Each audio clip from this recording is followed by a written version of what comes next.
Olá, o meu nome é Leonardo Henrique Marcelino da Silva e eu vou apresentar meu projeto de trabalho de conclusão do curso de Bacharelado em Química.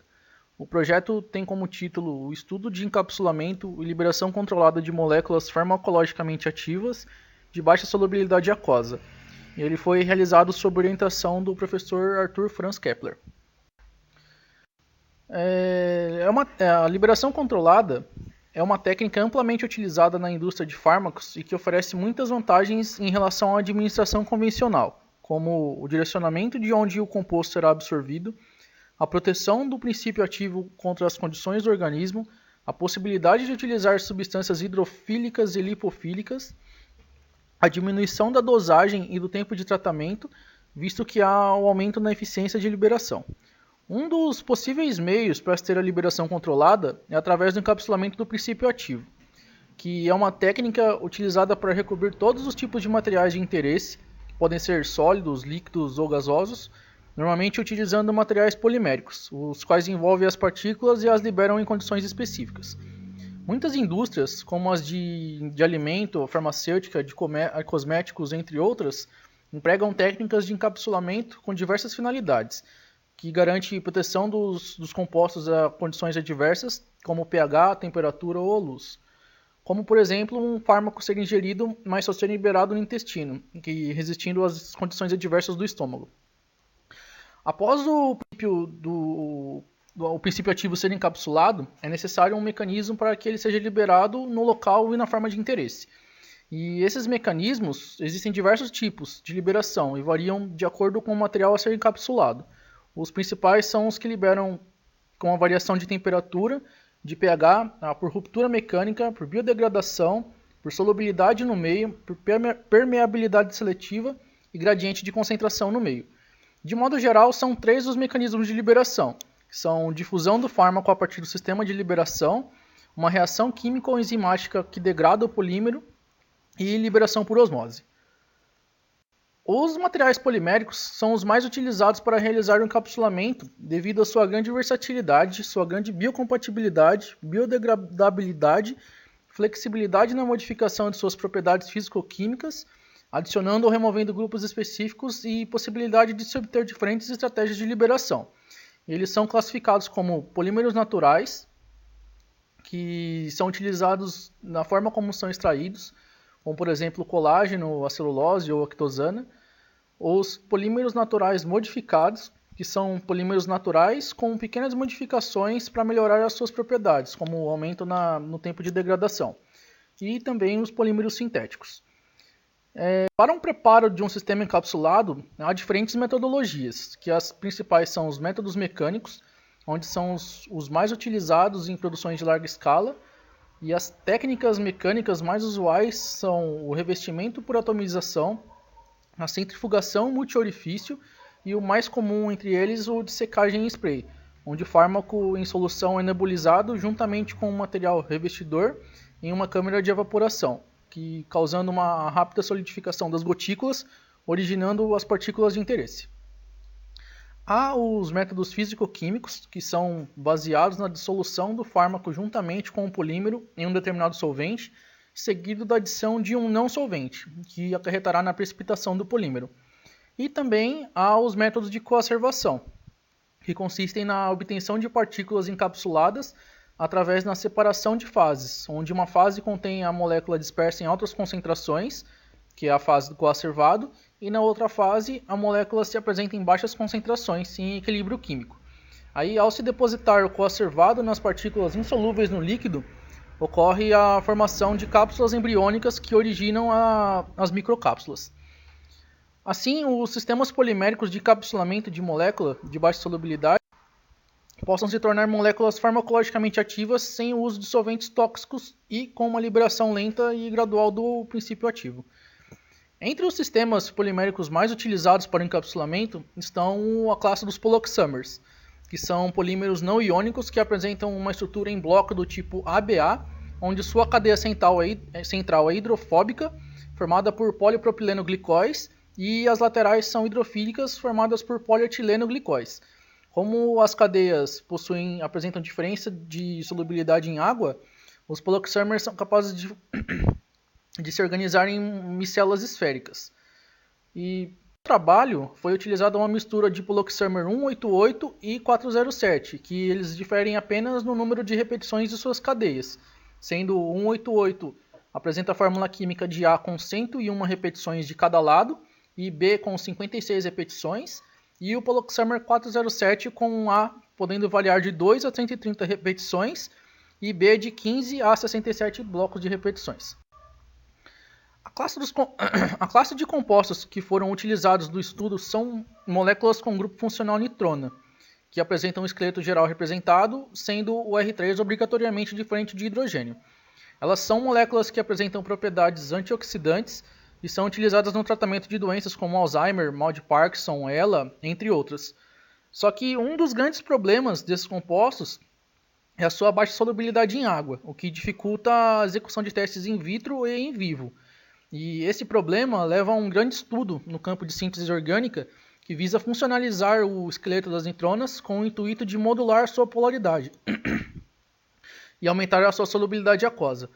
Porém, é um estudo que apresenta um custo operacional muito elevado e com baixo rendimento, porque envolve procedimentos de síntese em multietapas com difícil purificação, devido à grande polaridade que ela adquire em comparação aos esqueletos não funcionalizados.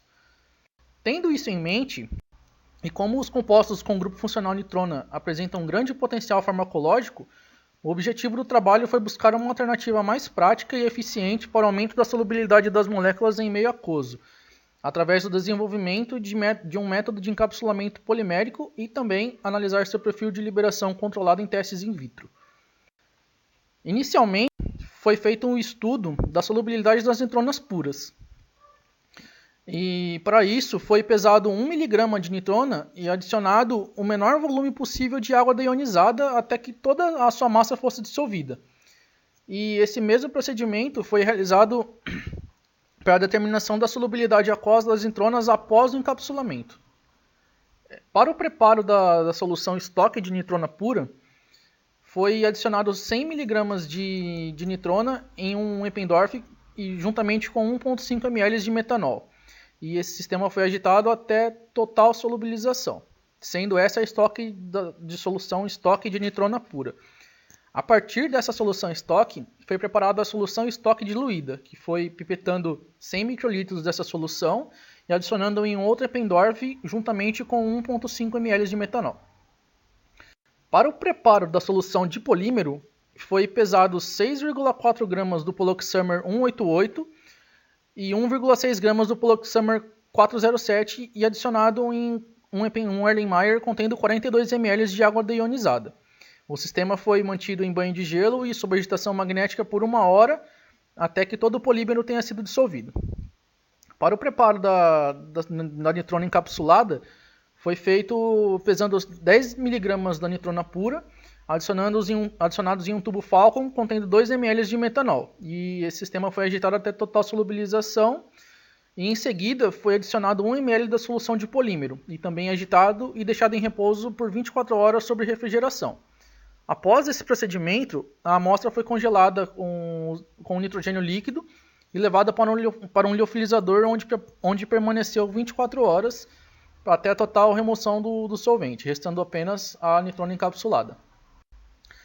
Para o preparo da solução estoque de nitrona encapsulada, foi feito pesando 20 mg da nitrona encapsulada e adicionados em um Eppendorf contendo 1 ml de água deionizada e agitado até a completa solubilização. Feito isso, para as leituras das amostras no UV, foi pipetado 100 microlitros da solução estoque de cada nitrona individualmente, adicionados em uma cubeta de quartzo contendo 2,9 ml de solvente, sendo o metanol para as nitronas puras e a água deionizada para nitronas encapsuladas. E foi realizada a varredura do espectro no intervalo de 200 a 600 nanômetros e o espectro foi repetido a cada determinado tempo até que se mostrasse estabilizado. Para o trabalho, foram utilizadas duas nitronas, a alfa-Z-fenil-N3,4-dimetilfenilnitrona, sendo a nitrona 1, e a alfa-Z2-piridil-N-fenilnitrona como nitrona 2. de 10 vezes na solubilidade, o que indica que o método realizado foi eficiente para o aumento da solubilidade aquosa. Partindo para o estudo de liberação controlada, foi feito acompanhando por espectroscopia de absorção na região do visível. E para a nitrona 1, foi observado que as bandas características aumentaram com o passar do tempo, indicando uma interação do polímero com a água, que libera a molécula no meio, e aumentando a sua concentração, e com isso aumentando a sua absorvância. A liberação proporcional com o tempo levou aproximadamente 8 horas para que a absorção máxima fosse atingida. E isso é uma característica que indica um perfil de liberação controlada no meio. Para comprovar esse efeito do processo de encapsulamento, foi realizado um teste utilizando a mistura física da nitrona pura com o polímero. E, como pode ser observado, não mostrou o perfil de liberação observado na nitrona que passou por processo de encapsulamento, visto que o aumento na absorvância não aumentou significativamente com o decorrer do tempo. Para a nitrona 2, ela apresentou um comportamento muito parecido com a nitrona 1, diferenciando apenas no tempo em que levou para atingir a estabilidade. Levou apenas 30 minutos para que o pico máximo de absorção fosse alcançado, e depois começou a decair, o que indica uma possível degradação da nitrona ou uma nova interação com o polímero. Outra técnica utilizada para o estudo comparando as amostras puras e após passar pelo processo de encapsulamento foi a espectroscopia na região do infravermelho. Para a nitrona 1, foi observado que as bandas características da nitrona em 1067 e 1547 centímetros a menos 1 foram sobrepostas pelas bandas do polímero, o que indica um efeito de encapsulamento.